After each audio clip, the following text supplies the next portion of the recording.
नमस्कार दोस्तों, बिहारी गुरु चेला यूट्यूब चैनल पर आपका स्वागत है। जैसा कि आप लोग देख रहे हैं कि बिहार में जो है 21,391 पदों पर जो है सिपाही की बहाली होने जा रही है। ये जो खबर है हम लोगों के लिए बहुत खुशी की खबर है, क्योंकि बहुत सिपाही का भर्ती जो है बहुत दिनों के बाद आई है। इसलिए हम लोग जो है तैयारी जमकर करेंगे ताकि अपना सिलेक्शन जल्दी हो सके।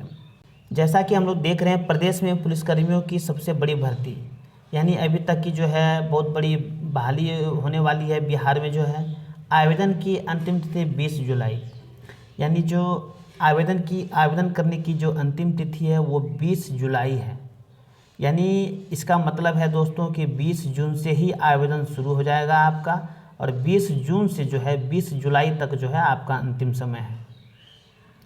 तो हम लोग जो है दोस्तों अंतिम तिथि का इंतज़ार नहीं करेंगे। हम लोग जितना जल्दी हो सके आवेदन शुरू होते ही हम लोग अपना फॉर्म जो है फिलअप कर देंगे। सिपाही के 21,391 पदों पर होगी बहाली, आवेदन 20 से। यानी देख रहे हैं आप लोग दोस्तों कि सिपाही के 21,391 पद पर होगी बहाली, और आवेदन जो है 20 से शुरू है, यानी 20 जून से शुरू है और अंतिम तिथि 20 जुलाई तक है। 100 अंकों की लिखित परीक्षा होगी जिसमें 100 प्रश्न होंगे। इसमें जो एग्ज़ाम होगी दोस्तों वो 100 अंकों की परीक्षा होगी, यानी 100 सवाल आपसे पूछे जाएंगे और प्रत्येक प्रश्नों का जो है प्रत्येक सही उत्तर पर आपको 1 अंक मिलेगा। 2 घंटे की होगी परीक्षा। नेगेटिव मार्किंग का कोई प्रावधान नहीं। इसमें जो है नेगेटिव मार्किंग नहीं है दोस्तों, इसलिए घबराने की बात नहीं है। इसमें जो आपको समय मिलेंगे वो 2 घंटे मिलेंगे। वैकेंसी कितना है इसके बारे में हम लोग जान लेते हैं। किस कोटि के अभ्यर्थियों के लिए कितने पद? सामान्य कोटि अनारक्षित पदों के लिए जो है 8,556 वैकेंसी है। टोटल जो जनरल कैटेगरी के लिए है वो 8,556 वैकेंसी है।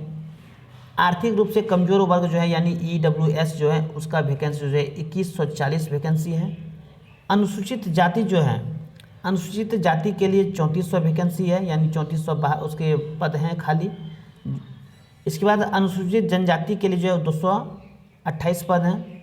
अत्यंत पिछड़ा वर्ग 3842 है। अत्यंत पिछड़ा यानी जो EBC हैं उसके लिए 3842 पद हैं।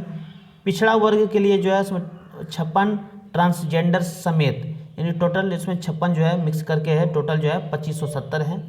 पिछड़े वर्ग की महिला का जो है जो 655 है, यानी OBC महिला की जो है उसमें 655 है। स्वतंत्रता सेनानी के पोता पोती या नाती नतनी का जो है 428 वैकेंसी है। और किन्नर जो है 56 है। तो वैकेंसी हम लोग देख लिए दोस्तों कि किस कैटेगरी के अंतर्गत कितनी वैकेंसी है। अब हम लोग देखते हैं कि ये जो खबर आई है वह इसमें क्या लिखा गया है। 21,391 पद पर सिपाहियों की बहाली होगी दोस्तों। राज्य में इतनी बड़ी संख्या में पहली बार पुलिसकर्मियों की भर्ती प्रक्रिया शुरू हुई है। यानी राज्य में जो है इतनी बड़ी वैकेंसी शायद पहले कभी नहीं आया था, पहली बार इतना बड़ी वैकेंसी आई है दोस्तों। केंद्रीय चयन पार्षद सिपाही भर्ती ने इससे संबंधित विज्ञापन जारी कर दिया है। इसे पार्षद की वेबसाइट पर भी देखा जा सकता है। यानी इसे विज्ञापन इसका निकल चुका है दोस्तों, इसका जो विज्ञापन है वो निकल चुका है। इसको अगर आपको ज़्यादा जानकारी चाहिए तो इसके वेबसाइट जो है हमारे जो केंद्रीय चयन पार्षद सिपाही भर्ती का जो है इसमें आपको मिल जाएगा। ऑनलाइन आवेदन की प्रक्रिया 20 जून से शुरू होगी, यानी इसका जो आवेदन होगा वो ऑनलाइन होगा दोस्तों। तो इसका जो आवेदन करने की जो शुरुआत डेट है, यानी जो एप्लीकेशन जो शुरू होगा फॉर्म फिलअप का, वो जो है 20 जून से शुरू हो जाएगा। आवेदन करने की अंतिम तिथि 20 जुलाई है और इसका अंतिम तिथि जो है वो 20 जुलाई है। अभ्यर्थियों का चयन लिखित परीक्षा और शारीरिक दक्षता परीक्षा के आधार पर होगी। यानी अभ्यर्थियों का जो चयन होगा वो सबसे पहले लिखित परीक्षा आपको देना पड़ेगा। इसके बाद जो है आपका जो है शारीरिक दक्षता परीक्षा लिया जाएगा।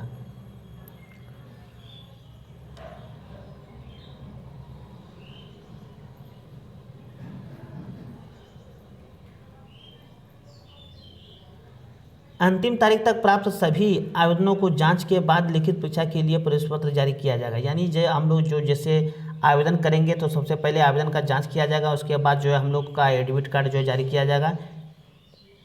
लिखित परीक्षा का स्तर बिहार बोर्ड से 10वीं पास या समकक्ष रखा गया है, यानी इसका जो एग्ज़ाम है उसका जो लेवल होगा, जो एग्ज़ाम का जो लेवल होगा उसमें जो क्वेश्चन सारे पूछे जाएंगे वो जो है 10th के लेवल से, जो 10th के समकक्ष जो है 10वीं से आगे नहीं पूछा जाएगा। ऐसा नहीं है कि इंटर का पूछ देगा या ग्रेजुएशन का पूछ देगा, तो ऐसा नहीं है दोस्तों, जो भी रहेगा 10th के नीचे ही रहेगा। लिखित परीक्षा 100 अंकों की होगी, यानी इसमें जो है 100 अंकों की टोटल परीक्षा होगी, 100 अंक और 100 प्रश्न पूछे जाएंगे, जिसमें 100 अंकों की परीक्षा होगी, 100 प्रश्न पूछे जाएंगे और 100 अंक, यानी प्रत्येक प्रश्न का जो नंबर मिलेगा वो एक नंबर मिलेगा। यानी अगर आप सही देते हैं परीक्षा के 2 घंटे, इसमें जो है अगर आप एक सही उत्तर करते हैं तो आपको 1 अंक मिलेगा। परीक्षा 2 घंटे की होगी, यानी परीक्षा का जो अवधि है वो 2 घंटे की है। प्रत्येक सही उत्तर के लिए एक अंक दिया जाएगा। अगर आप एक सही करते हैं तो आपको 1 अंक दिया जाएगा। कोई नेगेटिव मार्किंग नहीं होगी। लिखित परीक्षा के बाद शारीरिक परीक्षा होगी, यानी देखिए इसमें जो है साफ साफ दर्शाया दिया गया दोस्तों कि इसमें जो है नेगेटिव मार्किंग नहीं होगी। इसलिए अगर हम लोग कभी कभी बीच में तुक्का भी मार देते हैं तो कोई दिक्कत नहीं है, घबराने वाली बात नहीं है दोस्तों। लिखित परीक्षा के बाद शारीरिक परीक्षा की, यानी सबसे पहले आपका लिखित परीक्षा लिया जाएगा, इसके बाद जो है आपका शारीरिक दक्षता परीक्षा होगी। दोनों परीक्षाओं के अंकों को मिलाकर मेधा सूची तैयार की जाएगी, यानी सिलेक्शन का जो प्रोसेस रहेगा दोस्तों, वो जो मेधा सूची जो बनेगा इसमें जो, तो सबसे पहले आपका लिखित परीक्षा का, इसके बाद जो आपका शारीरिक दक्षता परीक्षा, यानी दोनों को मिलाकर मेधा सूची तैयार किया जाएगा। लिखित परीक्षा में 30% से कम अंक प्राप्त करने वाले अभ्यर्थी शारीरिक दक्षता परीक्षा के लिए असफल घोषित किए जाएंगे। अगर आप लिखित एग्जाम दे रहे हैं और आपका अगर 30% से कम, अगर 30 नंबर से अगर आपका कम आया तो आप असफल घोषित हो जाएंगे। इस बहाली प्रक्रिया से बिहार पुलिस के सिपाही संवर्ग में जिला पुलिस, विशेष सशस्त्र पुलिस समेत अन्य इकाइयों में पुरुष एवं महिला उम्मीदवार की सीधी नियुक्ति होगी। इसमें जो है दोस्तों योग्यता क्या क्या चाहिए वो हम लोग देख लेते हैं। यह होगी योग्यता, आवेदन करने के लिए न्यूनतम शैक्षणिक योग्यता इंटर या समकक्ष होगी, यानी इसका जो न्यूनतम योग्यता होगी, डिग्री होगी, वो जो है इंटर होगी, यानी उसका समकक्ष होगा। यानी अगर आप इंटर के समकक्ष अगर कोई डिग्री आपके पास है तो आप ही फॉर्म भर सकते हैं आप। सामान्य वर्ग के अभ्यर्थियों के लिए न्यूनतम आयु 18 वर्ष और अधिकतम आयु 25 वर्ष चाहिए। अगर आप जनरल कैटेगरी के स्टूडेंट हैं तो आपका जो है न्यूनतम आयु 18 वर्ष है और अधिकतम आयु जो है वो 25 वर्ष है। पिछड़े वर्ग और अत्यंत पिछड़ा वर्ग के पुरुषों के लिए न्यूनतम आयु 18 वर्ष है और अधिकतम आयु 27 वर्ष रखी गई है। यानी जो पिछड़े और अत्यंत पिछड़े के वर्ग के जो पुरुष हैं उसके लिए जो न्यूनतम आयु जो है वो 18 वर्ष है और उसका जो अधिकतम जो है वो 27 वर्ष तक फॉर्म फिलअप कर सकता है, क्योंकि जनरल वाले 25 तक के भरेंगे और इनको जो 2 वर्ष का एक्स्ट्रा मिला है।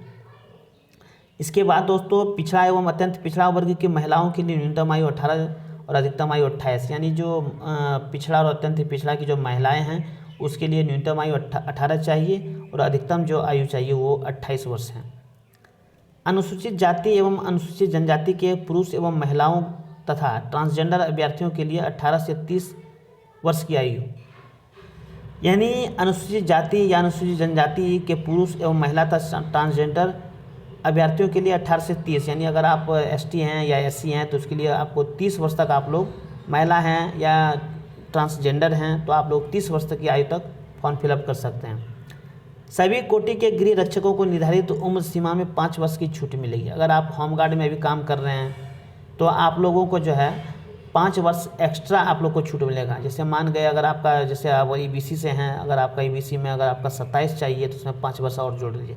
अगर आप एसटी हैं तो एसटी में अगर जहाँ 30 वर्ष चाहिए तो फिर 5 वर्ष उसमें जोड़ दीजिए आप। इसके बाद दोस्तों अभ्यर्थी की उम्र की गणना मैट्रिक या समकक्ष परीक्षा के प्रमाण पत्र में अंकित जन्म तिथि के आधार पर की जाएगी।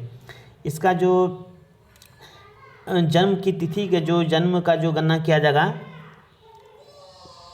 प्रमाण पत्र में अंकित, यानी जो मैट्रिक का जो है आपका सर्टिफिकेट है तो उसी के आधार पर जो है आपकी उम्र की गणना की जाएगी। दोस्तों शारीरिक मापदंड क्या चाहिए वो हम लोग देख रहे हैं। किन्नर या कोथी या हिजड़ा या ट्रांसजेंडर थर्ड जेंडर अभ्यर्थियों के लिए शारीरिक मापदंड तथा शारीरिक दक्षता का मापदंड महिला अभ्यर्थियों के समान होगी। यानी अगर कोई किन्नर है तो उसका जो है सब कुछ वो महिला का लाभ ले सकता है। शारीरिक परीक्षा में महिलाओं के सीना की मापी नहीं होगी। इसमें दर्शाया गया दोस्तों कि सारे अगर जब कोई महिला है तो उसका सीना नहीं मापा जाएगा। सभी वर्ग की महिला उम्मीदवारों के लिए न्यूनतम वजन 48 किलोग्राम होना जरूरी है। अगर आप महिला कैंडिडेट हैं तो क्या है कि आपको 48 किलो कम से कम वजन आपका होना चाहिए। ऊंचाई की दोस्तों बात करें तो सामान्य एवं पिछड़ा वर्ग के पुरुषों के लिए 165 सेंटीमीटर चाहिए। यानी अगर आप सामान्य अगर पिछड़ा वर्ग हैं तो आपको 165 सेंटीमीटर चाहिए। अत्यंत पिछड़ा तथा SC ST वर्ग के पुरुषों के लिए न्यूनतम 160 सेंटीमीटर। अगर आप अत्यंत पिछड़ा हैं या SC ST हैं तो आपको मात्र चाहिए 160 सेंटीमीटर। सभी वर्ग की महिलाओं के लिए न्यूनतम 155 सेंटीमीटर। कोई भी अगर महिला है, कोई भी है महिला, चाहे सामान्य हो, चाहे आपका पिछड़ा हो या अति पिछड़ा हो या कोई भी हो, SC ST जो भी हो, तो सबका जो है समान का उसका जो ऊंचाई चाहिए वो 155 सेंटीमीटर होना ही चाहिए। पुरुष का सीना फुलाने के बाद कम से कम 5 सेंटीमीटर का अंतर होना अनिवार्य है। जैसे मान गए दोस्तों, जैसे जनरल का जो है अनारक्षित पद का जो सीना चाहिए 81 सेंटीमीटर, तो उसको 5 सेंटीमीटर जोड़ लीजिए, फुला के होना चाहिए 86 सेंटीमीटर। यानी आपका जो भी कैटेगरी का जो भी मापदंड है उनके उसमें सीना का जो मापदंड है उसमें 5 सेंटीमीटर आपका फूलना चाहिए सीना। सीना सिर्फ पुरुषों के लिए, सीना का जो फूलना हुआ नाप जो मापी होगी सिर्फ पुरुषों का ही होगा। महिला की जो भी कैंडिडेट हैं तो उसका मापी नहीं होगा। अनारक्षित या पिछड़ा वर्ग तथा अत्यंत पिछड़ा वर्ग के पुरुषों के लिए बिना फुलाए 81 सेंटीमीटर तथा फुलाकर 86 सेंटीमीटर चाहिए। जैसे हम लोग बता दिए दोस्तों कि जैसे अनारक्षित अगर कोई पद है तो उसमें 81 सेंटीमीटर अगर उसमें ज़रूरी है तो उसमें 5 सेंटीमीटर फूलना चाहिए और 86 होना चाहिए। SC ST वर्ग के पुरुषों के लिए बिना फुलाए 79 सेंटीमीटर तथा फुलाकर 84 सेंटीमीटर होना चाहिए। अगर आप SC ST कैंडिडेट हैं तो उसका जो 79 सेंटीमीटर उसका बिना फूले और फुला के उसका 84 सेंटीमीटर होना चाहिए। दोस्तों अगर आपको अच्छा लगा तो आप लोग इसको लाइक कर सकते हैं, अन्यथा आप डिसलाइक भी कर सकते हैं दोस्तों, कोई दिक्कत